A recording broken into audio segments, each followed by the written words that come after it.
well, let's go.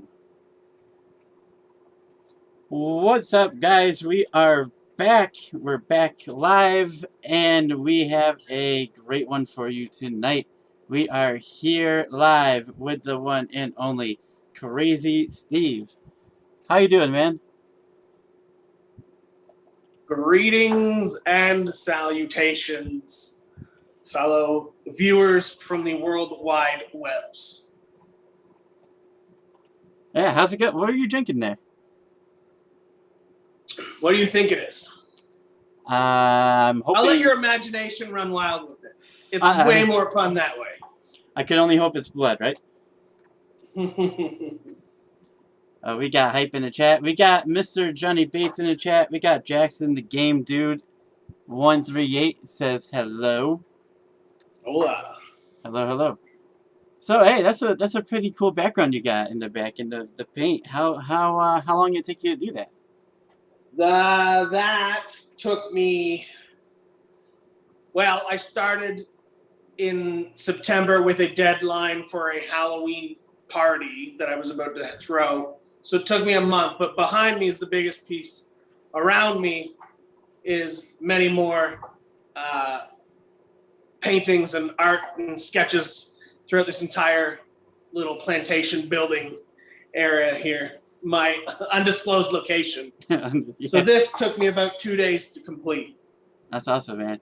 That's awesome. And from what I hear, you are legally blind, correct? Yeah, can't you tell from the painting? Hey, that's way. I couldn't do that. I could barely do a stick figure, man. So I mean, to me, that's really cool. I'm a fully functioning homicidal artist. That's how I like to look at it, anyway. That's awesome. So I mean, that is really cool that you can do what you love to do, and it took a long time for people to actually know. Like, no one knew that you weren't able to see, correct? I suppose that is correct. It was not something that I advertised early in my professional wrestling journey, if that's what you want to call it. I always put the focus on what I was presenting the paying audience. I wanted to present something to them that seemed authentic and came from a place of passion. The idea that I have impaired vision is just a side note into my story. Maybe that's the best way of putting it, in the sense that it's an interesting fact, but it does not make up who I am as the person, performer, thing, wrestler, man, thing. That's a good way of putting it. And that's how they get you to do the crazy bumps, yeah? Well, they don't get me. That's not necessarily how it gets me. Maybe it gets me through some of the crazy bumps, but it definitely helps. And my buddy Moda saying, "What's up?" So, as anybody knows, who knows who you are part of Decay, of course. Correct. Which was you, Rosemary, and of course we had Abyss back in the day. Our beloved monster. Yes, the original incarnation of the trio, the three-headed dragon that is Decay.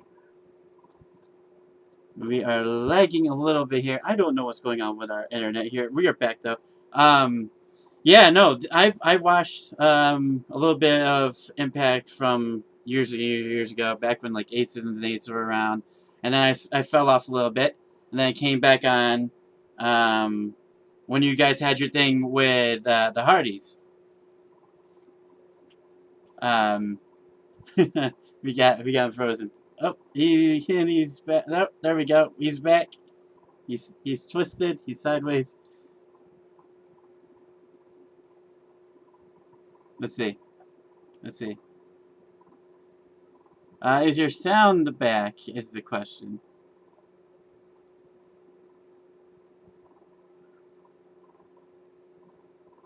Oh, we might not have any more sound from him. I think you have to join the audio up again, if I had to guess.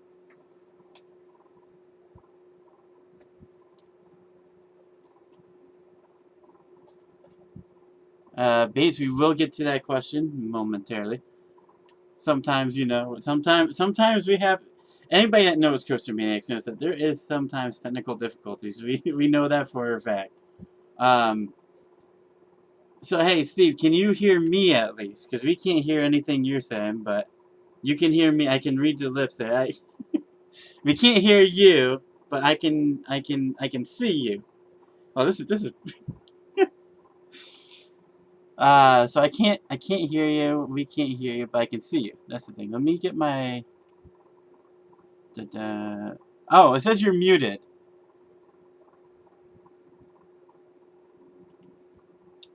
Let's see. It says you are muted in the call. Johnny Bass, I made the catchphrase technical difficulties famous. That is true. You aren't lying. Okay, so things should pop up for you to say unmute. So hopefully that works.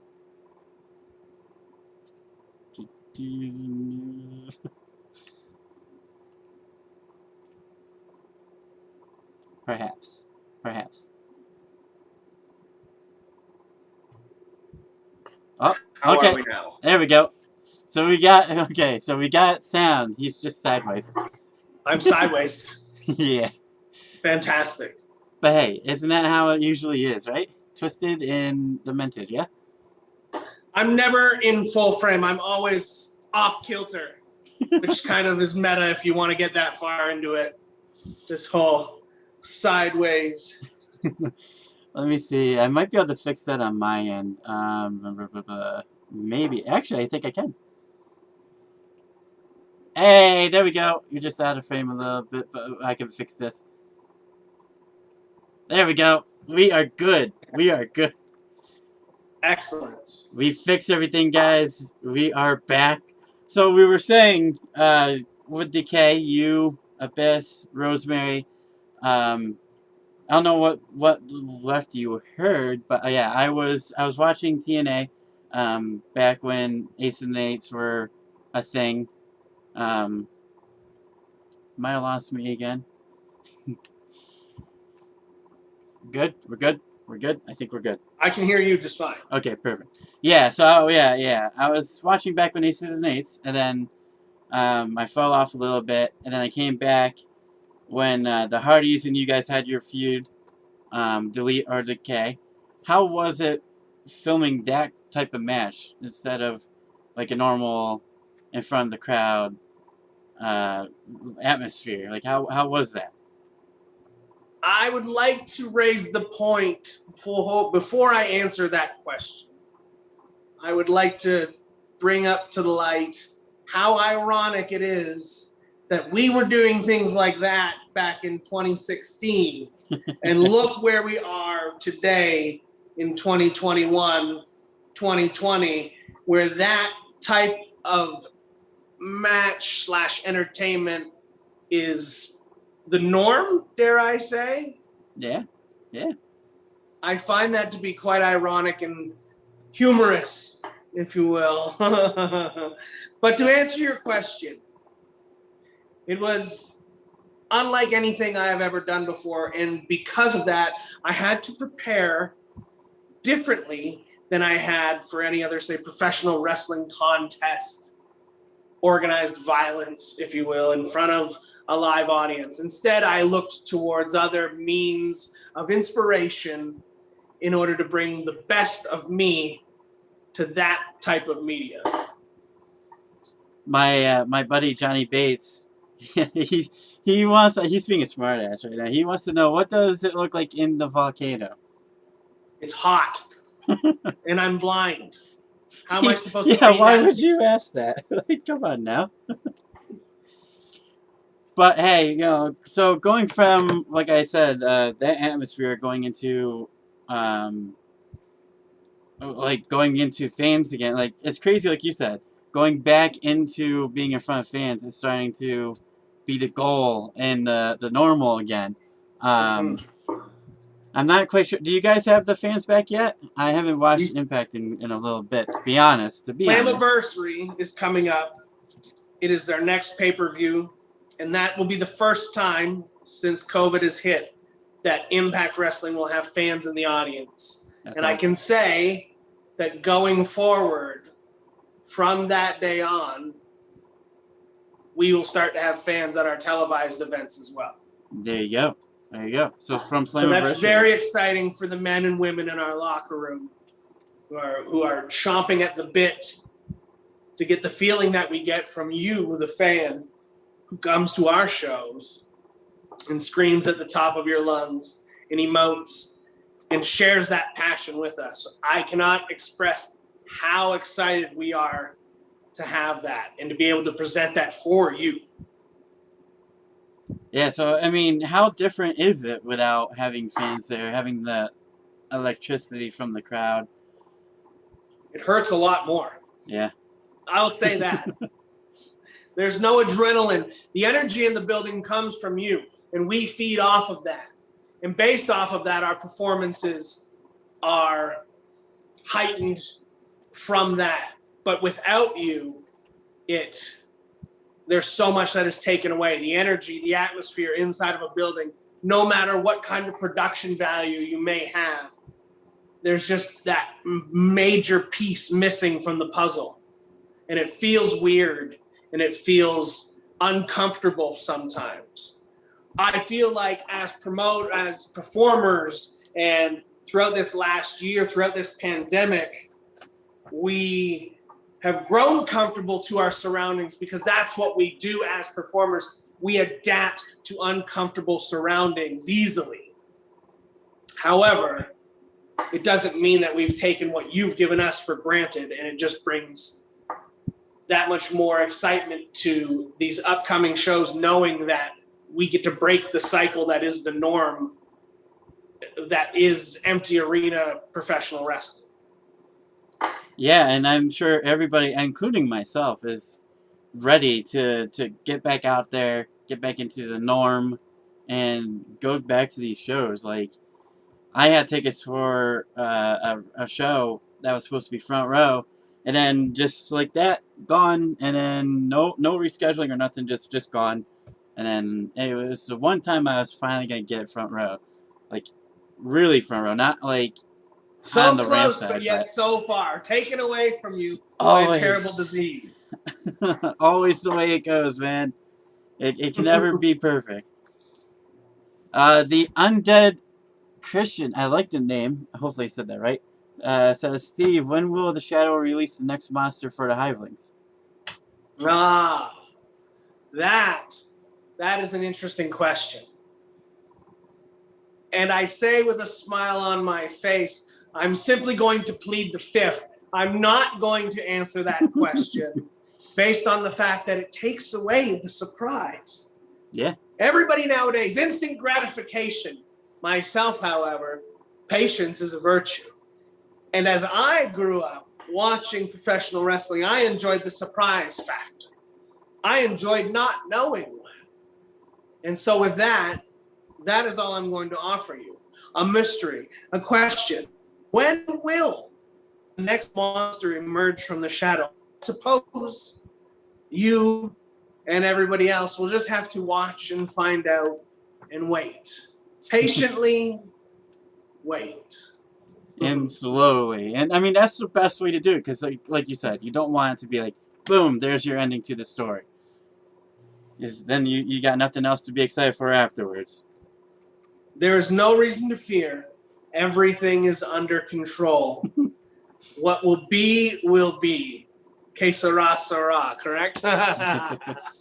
Someone wants to know what your dream match would be. I think I can see it being like, I get you probably get that so many times, like your dream match from any promotion. What would it be?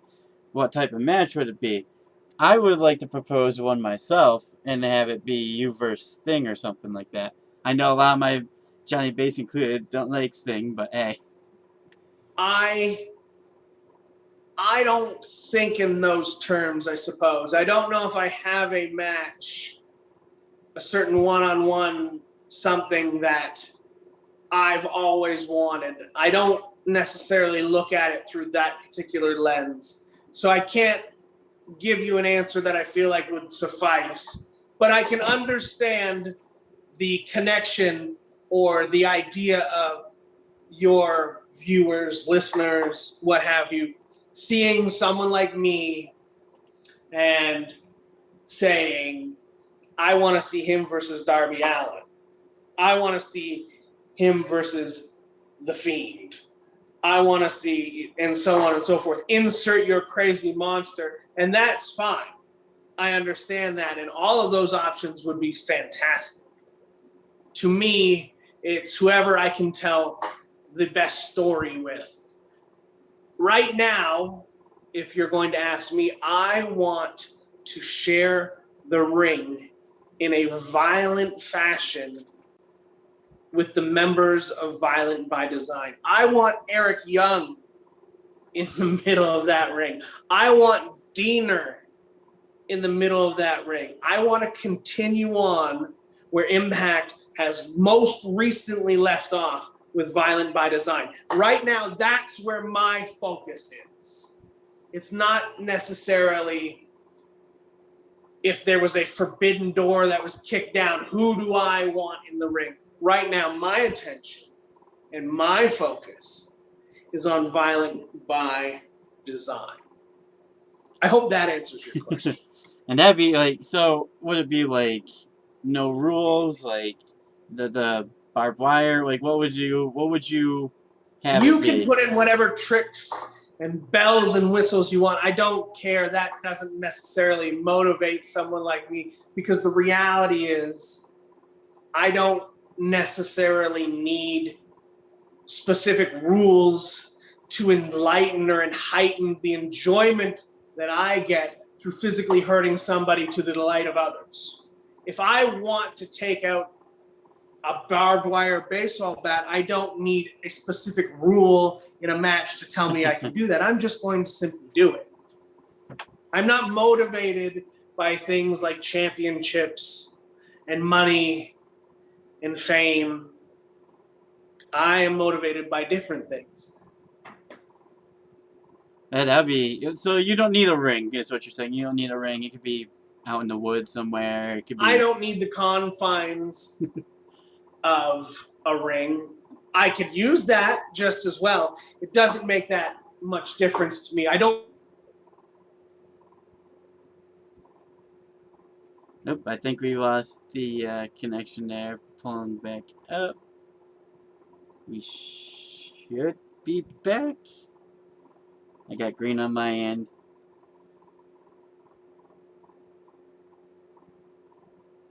I got green on my end, but I don't see or hear. What's up, Lil T? How you doing, man? Oh, we're back. We're back. Ah, fantastic. Ah, man, gotta love internet, number one. Thanks a lot. Gotta love it. You are billed from the Black Hill, but so is Wrestler Abaddon from AEW. Do you know each other? I do see. I've seen that online. However, I feel like our paths started my path started far before whoever that is. Who's from the Black Hills in AEW? Is that Abaddon? Yeah. Yes, I am from Black Hills Sanitarium. She just simply happens to be from Black Hills. I feel like it's more coincidence than it is anything else. So, I mean, Similar how there's two different Londons. There's yeah. London, England, and there's London, Ontario. And London, England is the cool one, but London, Ontario is kind of like, there's already a better one. Why would you name yourself London, Ontario? It's kind of like that, I feel like. Yeah, they have that all over, too. Like, they're same with Oregon and Portland and all that. You know, there's different Portlands. And Exactly. But that brings me to, so, going to, like, twisted, dark characters in wrestling, do you feel like there are too many of them right now in the market, or do you feel like... Yeah, because that was, back in the day, that was like, you didn't see that many of them. Like, you had Abyss, of course. Well, what is back in the day to you? Because back in the day to you could be something very different than it is to me.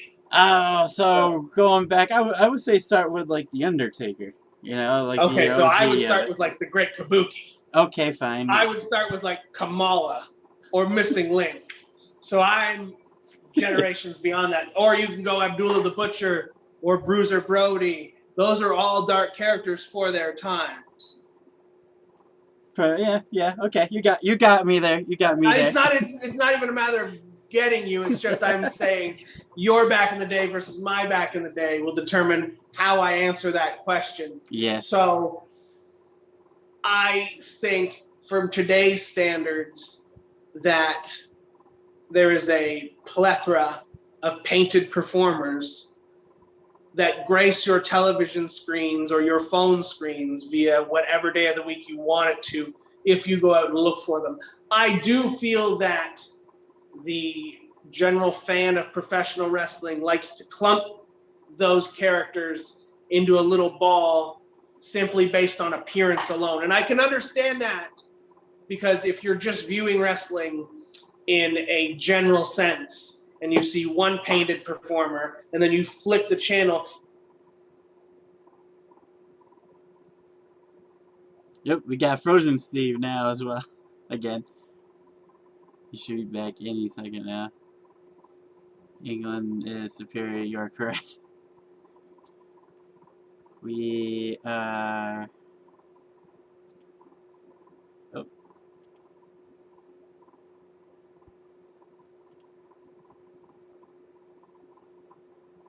Steve!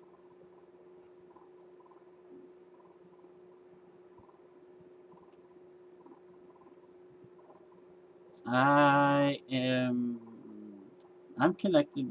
I'm good on my end. Oh, he left on my end. Okay, hang on. We shall get him back. Right now you're seeing two of me.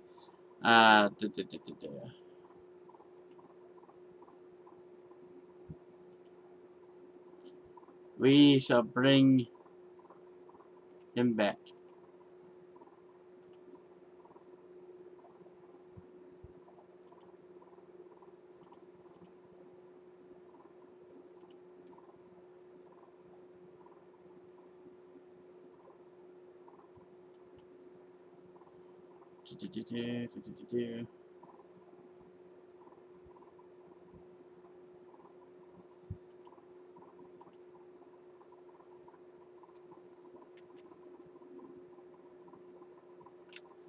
Let me tell that.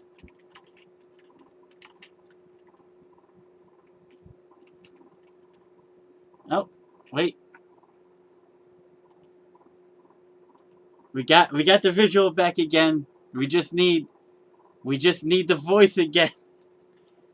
I think he's probably muted again. Yep, he's muted again. Let's see.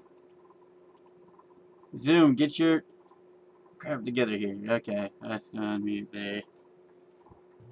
Tell me you can hear me now. We can hear you now. Perfect. Yeah.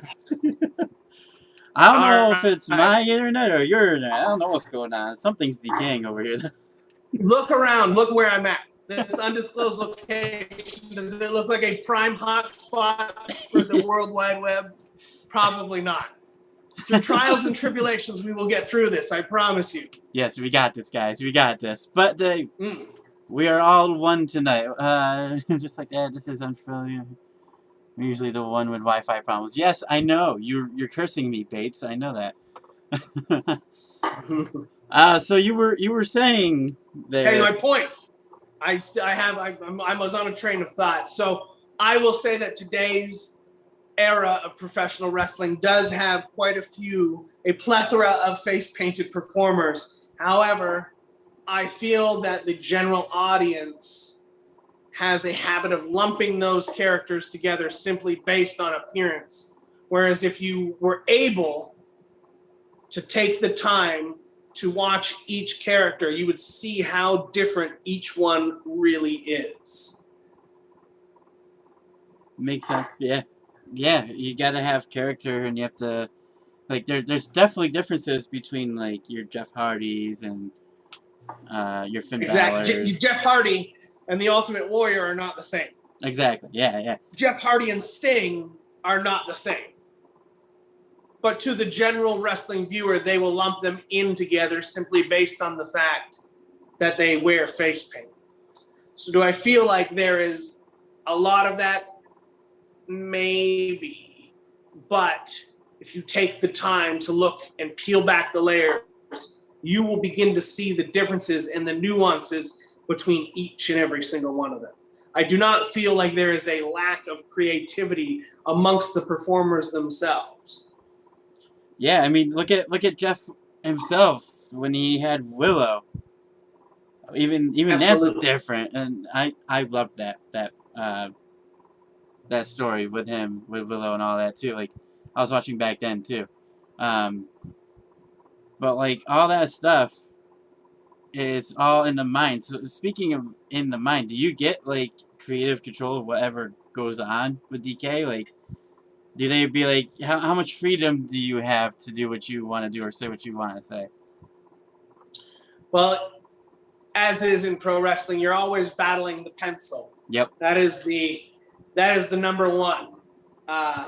It is the be all end all. It pretty much says what you can and can't do to a certain degree. But with myself being aligned with Impact Wrestling, I have a history there, and there is an amount of trust that is presented to me, as well as Rosemary, as far as how we present ourselves to the audience.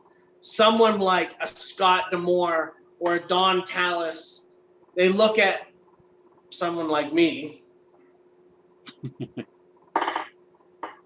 and they can't relate, but they see that there's an audience for that, and they see that an audience, a section of that audience, can relate to someone like me or can relate to someone like Rosemary. And they place that trust in us to present it to you in the best light that's possible. So are we given freedoms? Yes. To an extent. To a certain degree. Yeah. Whose decision was it to use the Nobodies for DK? I absolutely love that song, by the way, now, speaking of that. I will take full credit for that. That was something that leads into the last question I just answered. Through the help of Billy Corgan, who was with Impact at the time, is how that was to come to be. As you know, and as every wrestling fan knows, entrance music is very important. Oh, of course. It immediately connects the viewer to the performer within seconds. So if you have a recognizable... Oh, we lost him again. Saying what kind of person is coming through that curtain. And I felt as though that song really embodied the feeling of decay. And I had a lot to do with how we were presented upon our arrival.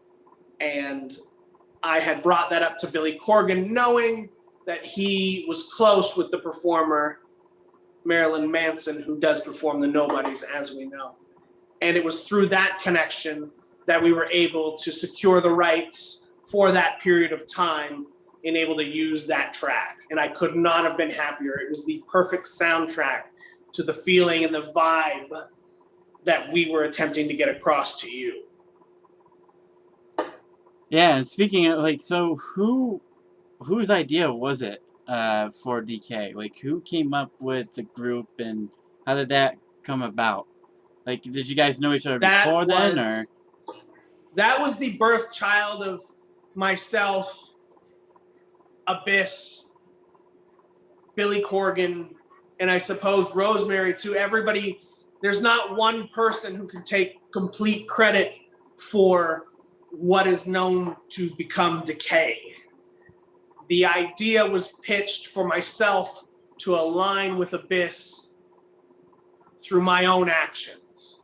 It was the powers that be at that particular time who gave me the freedom and the green light to do that. It had Abyss's approval.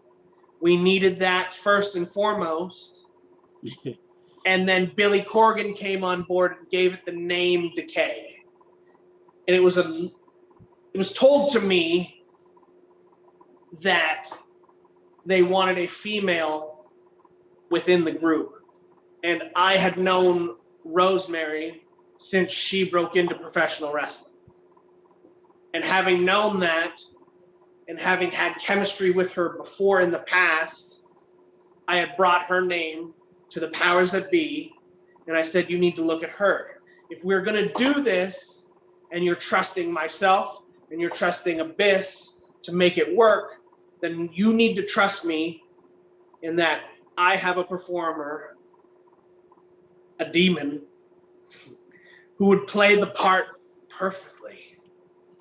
And I don't think I need to speak anymore as far as her attributes are concerned. We all know how well she's done for herself. Yes, and yes. I just have to applaud my hands each and every time I see her spread chaos and carnage throughout the land. It brings a smile to my face. It warms my cold black heart. In fact, she was in that Hardcore Justice match, April 10th. I happen to have the thumbtacks that was part of that match right here, signed by her as well. These were the actual thumbtacks in the match that I'm going to be sending out to my buddy, Johnny Bates, who is, of course, mega Rosemary and mega Decay fan as well. He is mainly, I could say, one of my best friends, and he definitely deserves everything that he's getting. So it's going over to you in the UK. You already know that. I will ship that out soon there, but...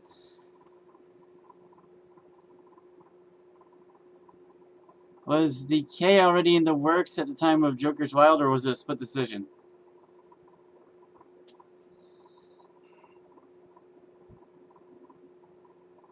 I have to think. Joker's Wild would have been the first time that I was partnered up with Abyss. I would have made mention of that. Well, to be fair, I was pitching to work with Abyss to align myself with the Monster Abyss all the way from 2009. I wasn't signed with the company of Impact Wrestling till 2014. However, during 2009, 2010, 11, 12, I was constantly bugging them and knocking on their door with the hopes of one day working with the Monster Abyss. So when you saw me, or well, that clown version of me in 2014, rest assured, it was only a matter of time before my true self was able to come through, and it was a matter of time before I was able to work with Abyss. So Joker's Wild would have been the first time that you, the viewer, would have seen me and my Monster Abyss in the same ring at the same time. However, the name, the birth, the idea of Decay had not fully been developed at that moment. That's pretty cool. That's pretty cool. Yeah. So, what makes Crazy Steve crazy? What made you go crazy? I'm not. Do I look crazy to you? No, perfectly. I mean, really. It's never me. You see, I don't call myself crazy. They do. Of course, I don't call myself that. But they like to call me crazy. They like to put someone like me, they like to categorize someone like me, put me inside of a little box because it makes them feel comfortable. But as you well know, I don't fit inside of a little box. And I am certainly not here to make you feel comfortable. So am I crazy? No. Misunderstood? Maybe. You always fear the things you don't really understand, don't you? Misunderstood, misjudged, mislooked at. Yeah, anybody that knows me knows my channel. I have someone in the wings that are like that as well, but we'll get to that later. Someone wants to know, how long does it take for you to put all that on your face? I know you switch it up every now and then, but how long does it take? It can vary. I don't like to color inside the lines.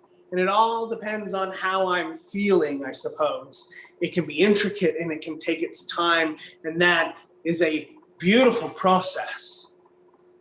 Or it can be quick and fast and chaotic, and that too is also a lovely process. But the time it takes between each painting varies from 5 minutes to 25 minutes to 35 minutes to 15 minutes. It really depends on what I'm thinking and feeling at that particular time.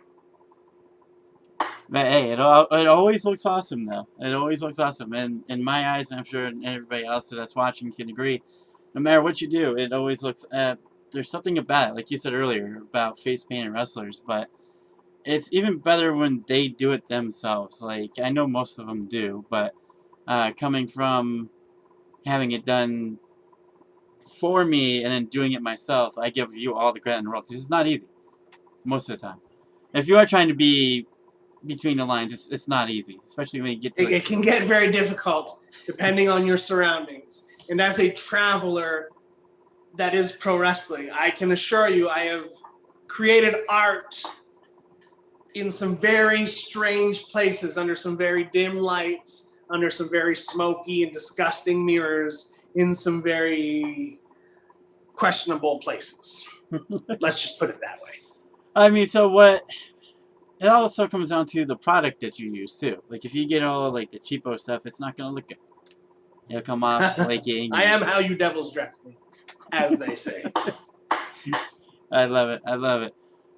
So hey, we got not much more time left. Again, I appreciate you taking the time to sit here and speak with us. Your time I know is very valuable. But do you have any questions for me? I always like to flip it around and give the wrestler a chance to ask me a question. How's this interview going so far? Oh, a 10 out of 10, man. I absolutely enjoy all this. Just the fact that I'm speaking to Crazy Steve through the internet blows my mind, as it is. I suppose that's fair.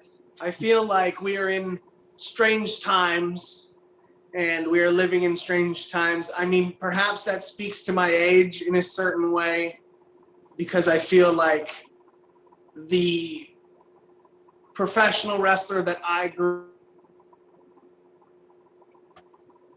Yep, we lost him again. And I feel that this is very unique and interesting, and perhaps takes you in a different direction with whatever character, however you choose to look at me. I suppose that takes you on a different type of ride than it would if you only get to view them for 6 to 8, maybe 15 minutes a week on your television screen.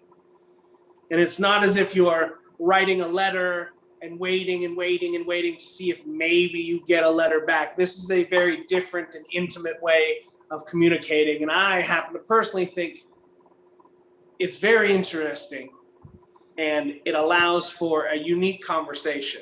So from me to you, thank you for reaching out to me. Oh, absolutely, because man. As you can imagine, with COVID being what it is and what it's done to the world, not just professional wrestling, something like this, some form of entertainment, some form of escapism, such as we are having right now, is very therapeutic for someone like me. And from what I'm told, I need all of the therapy I can get. So once again, thank you for allowing me to reach an audience that wouldn't normally get this view. Yeah, and it's definitely, times have definitely changed from when, like when I was growing up. I grew up watching in like the Attitude Era of WWE. So like I grew up like with a Hurricane and seeing John Cena come out as a rapper. So that's my era of watching. But like you never had any of this back then. Of course, you didn't have computer like Zoom or anything like that. So this is definitely unique. Of course, I would like to start doing them in person, but this is a huge step for me. Like to be able to reach, if somebody's like in California or across the world, like this is a platform that I think most wrestlers are starting to jump onto, which is cool. Which is cool. Absolutely. Someone wants to know, when is Impact going to release an action figure of you and DK? That is a good question, and one that I do not have the answer for. I feel like I'm due, right? I mean, I'm due for my own action figure. I know Rosemary has a couple of those wrestling buddies, and I feel like myself and Black Taurus. I mean, he's a Minotaur, for God's sakes. How do you not make a plush action figure out of that guy, as well as myself? I feel like we're due coming up, and I'm hoping that with the idea that the fans are being allowed back into the arenas and we can start to make proper business and start to make, proper footwork towards a more profitable year than 2020. I'm hoping that Crazy Steve action figure is somewhere in the future. Yeah, no, I would definitely 100% sign me up for that. Like, especially if they can get different variations too. That'd be cool. Like, week by week by week. Like, come on now. Have it especially designed after you too. Like, that'd be pretty cool. But what I can do we change my look quite often. I get Yeah. bored, so there is a plethora of variants that you could choose to use if you so choose. I was wondering this myself actually on my drive back.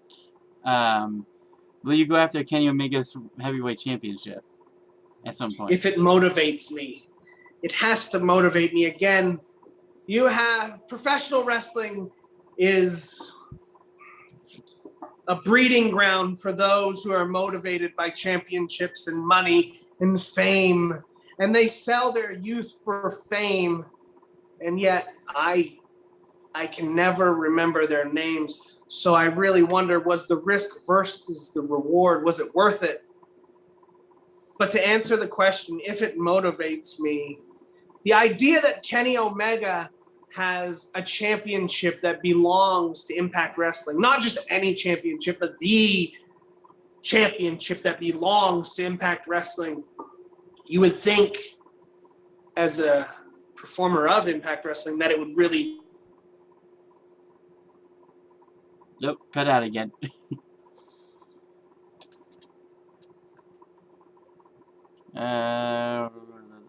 We back? Should be any second. Oh, we completely lost him again.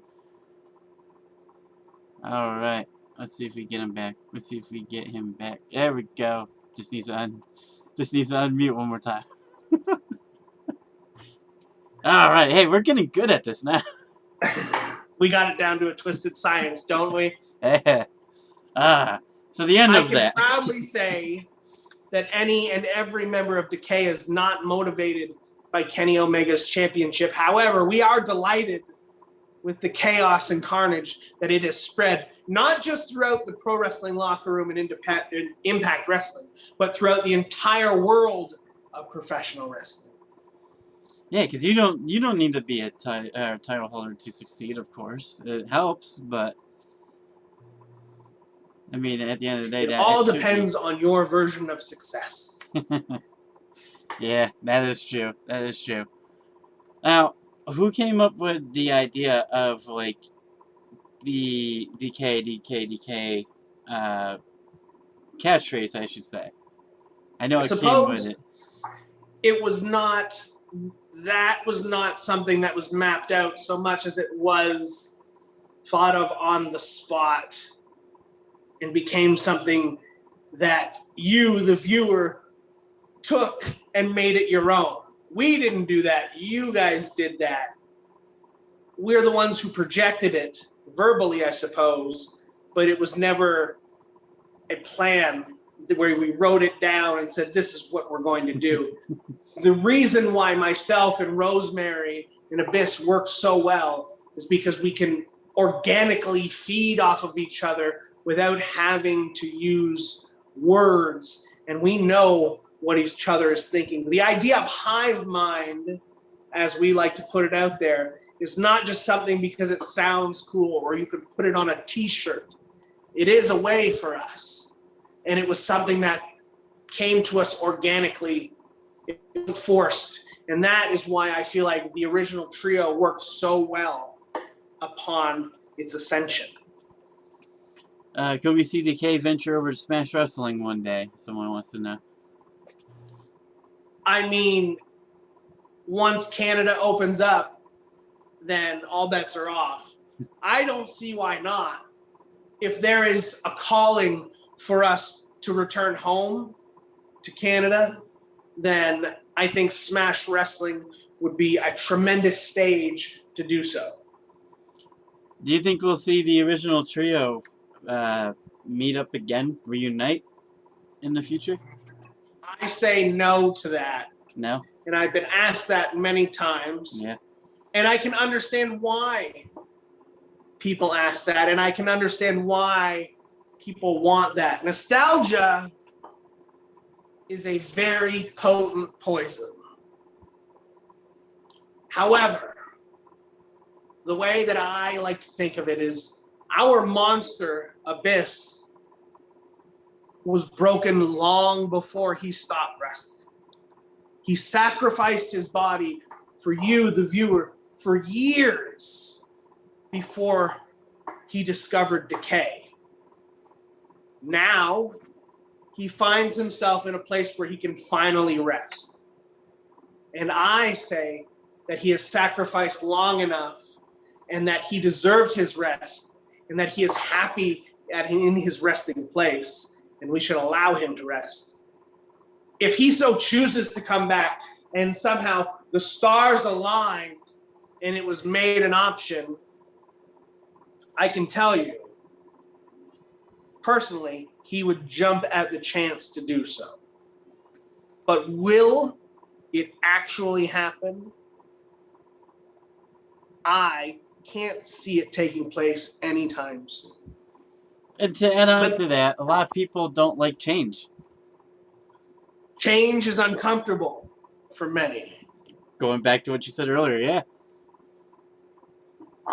And people fear what they're uncomfortable with. But rest assured, if we have any say and we have any control in it, you, the fan, the viewer, the death dealers of the hive, will not be disappointed if we have our way.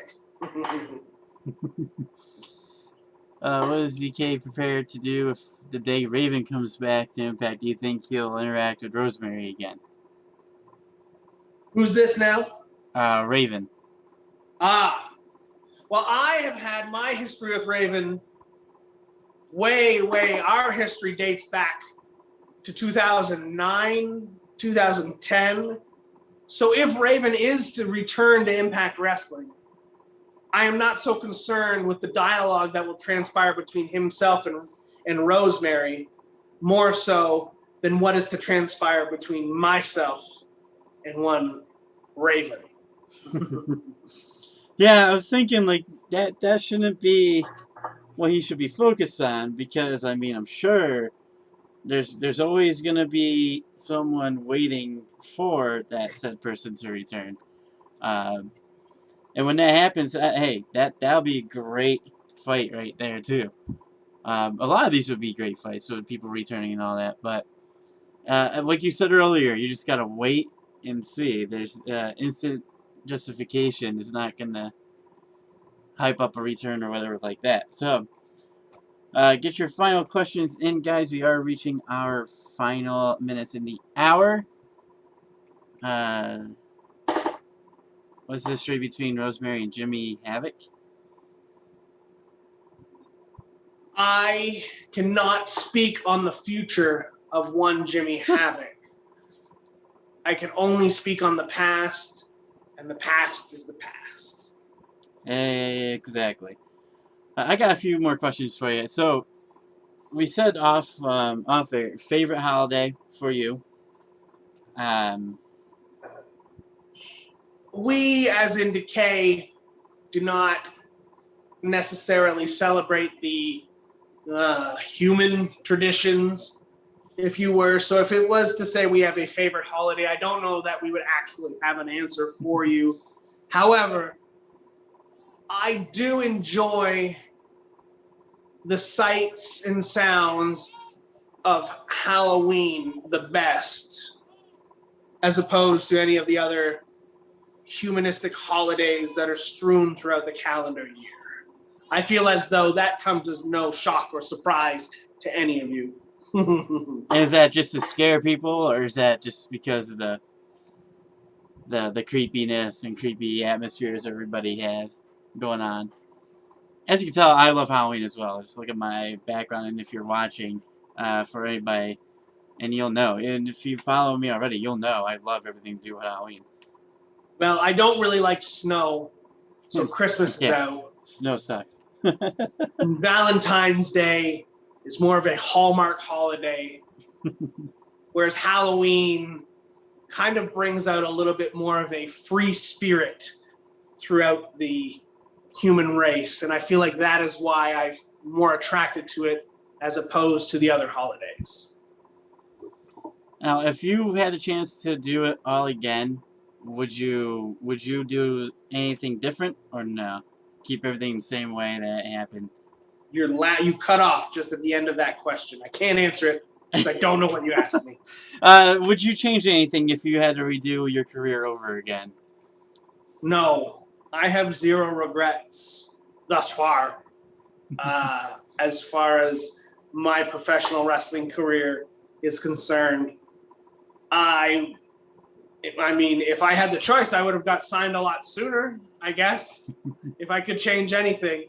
But as far as how or the trajectory of my career has gone thus far in my 19, 20 years of professional wrestling is concerned, the way I look at it is that everything happens for a reason. Sometimes we don't necessarily agree or happen to like the reasons that those things have happened for, but they've happened for those reasons. And through those trials and tribulations and triumphs, we have grown into, well, what you see before you. And I can't envision a different version of that. So I suppose I live my life with no regrets. And that's kind of how I like to course through. That's a way to do it. Yeah, like, what's your thoughts on like backyard wrestling? Like wrestling, there's a channel I feel like know. backyard wrestling is a perhaps unforeseen evolution of the business, in the sense that if you want to become a professional basketball player, you go to basketball school. You start off by trying out for your local school team or a rec league team, and you learn how to play basketball. Or maybe you put a hoop up in your driveway, and after school, it's just you and a couple of friends, and every single day after school, as a child, you play basketball.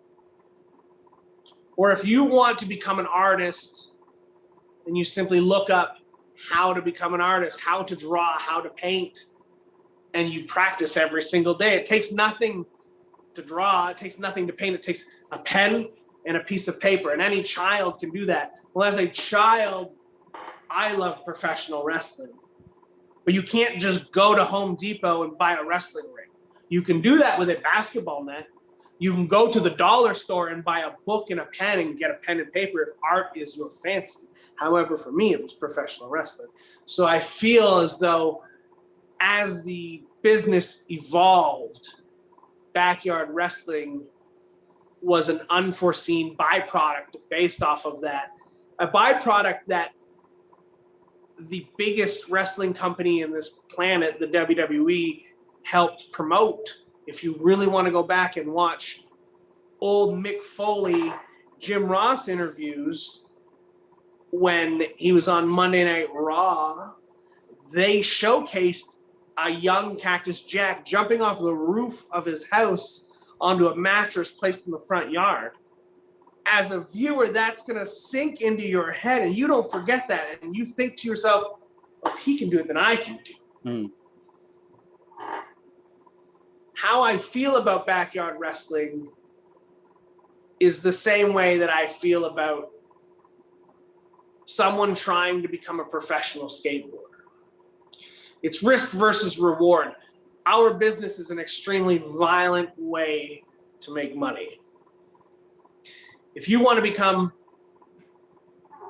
a professional skateboarder, you're not going to start off by, or at least you shouldn't start off, by hitting giant vert ramps and thus potentially ending your career before it starts. So backyard wrestling, how that links together, the point I'm trying to make is that I enjoy backyard wrestling for what it gave me. It gave me an outlet to be creative and artistic. However, I had the wherewithal and the smarts to know the risk versus reward. So certain tiers of backyard wrestling that like to use barbed wire and fire and light tubes Yeah. and jump off high things, and all for what? What is that for? Is that for likes? Is that for retweets? That is something that I don't necessarily understand. Backyard wrestling as a means of entertainment with friends, I can get behind that. It's when you want to start disfiguring your body at such a young age, that's where you lose me. Because pro wrestling, let me tell you, will disfigure you enough in time if you so choose to stay with it. I just don't necessarily feel the need to place my body in harm's way at such an early age in front of nobody in a backyard. If that makes any sense. I've rambled on, I feel as though. I don't know if that answered your question or not. Oh yeah, so it does bring up a point. Like you would say like to choose carefully your bumps, and I say to every wrestler I talk to, I always give them massive credit. It's not a trampoline when you get in there. I went to... No, it hurts. Yeah. Everything. It is designed to punish the human body. Yeah, I went to Access for a Mania 35, and we were able to get into the ring to take pictures. And for me, even the freaking ropes were killing me. Killed my back. And like, so like, yeah, if you were some just average guy walking in wanting to do it, like, good luck. It's not, if you think it's gonna be just a bouncy trampoline or a joke, I give all the credit to you guys. All the credit. Like, you guys are good at what you do. I would probably stand outside as the manager and not have to take any bumps most of the time, but or the referee, and sometimes get knocked down with a paper towel. I don't know. But yeah, so I appreciate you taking the time to talk to me. Yes. I appreciate seeing you on TV and everything that you do. Where can we find you at? Your socials everywhere, everything. You can find me on the Twitter, even though I don't use it very often. Twitter can be a very poisonous hole as well. However, if you are a Twitterer and you would like to tweet me, you can find me at Steve of Crazy. Instagram is more my jam, and you can find me on there at TNA_crazy_Steve. And of course, I have a professional wrestling tees store at prowrestlingtees.com/crazysteve. And I there will you definitely can find link that. various articles. Yeah, I will definitely link that in the description when I edit this all later. Much appreciated. Yeah. And of course you can find him on Impact Wrestling, of course. Oh yes, I'm also on that television show every Thursdays at 9/8 Central on Access Television. That's the one. Correct. Yeah. Thank you for reminding me. Yeah, I'd like to thank everybody for watching. Thank you for joining, and perhaps we do this again. I know a very special person that would like to come out and trade thoughts with you in the future. If anybody knows what I'm talking about. Excellent. If the audience is there, I will be happy to entertain. Yeah. So in due time, my friend, we will see each other again. And I say thank you guys, and we will see you in the next video. Bye-bye.